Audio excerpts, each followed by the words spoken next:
What's up mga ka-Janmel, nandito kami ngayon sa bahay ng aking manong para mangasay. Mangasay. In-invite kasi niya kami sa kanyang happy birthday.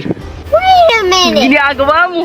Baka nagtataka kayong hindi si Inday Melski ay inyong naririnig sa vlog na to kasi medyo busy pa siya ngayon. Makikita nyo dito ang mga nakahandang pagkain, simple pero napakasarap ng mga yan.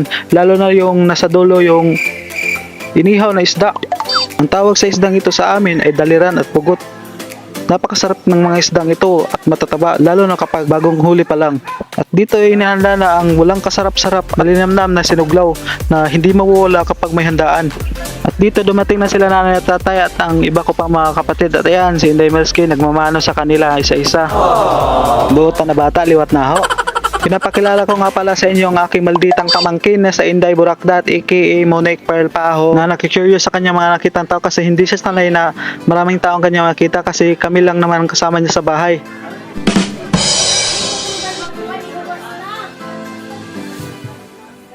At dito nagpray na ang lahat para makakain at pinangunahan ni nanay ng mataimtim na panalangin at pasasalamat ang lahat ng mga nakahandang pagkain at ang kaarawan ng aking kapatid. Pagkatapos manalangin, nakahanda na sana kaming kumanta ng happy birthday to you. Pero pinahinto kami ni Manong kasi maririnig daw ng kapitbahay ang mga maingay at pangit naming mga boses. Kasi pagtawanan na lang kaming lahat kasi na-realize naming totoo naman ang kanyang sinabi. Dito, attack mood na kaming lahat at napasabi pa nga ng Launch attack! ang aking pangkin. Parang naglalaro lang siya ng ML pero gamit niya kutsara, tinidor at plato. Isa-isa na silang kumuha ng pagkain at ayan si My Love hindi rin nagpapahuli. Kumuha lang siya kasi gutom na siya at babalik pa kami ng office para mag-overtime. Hindi na rin ako nagpatumpik-tumpik pa at ayan kumuha na rin ako ng aking pagkain kasi giguslaan ako sa part na yan. Nagtatanong si nanay kung may halong chicken ba ang ibang pagkain kasi bawal po kasi ang chicken sa kanya. Ambot, pangutan na dun siya. Kana, chicken na na.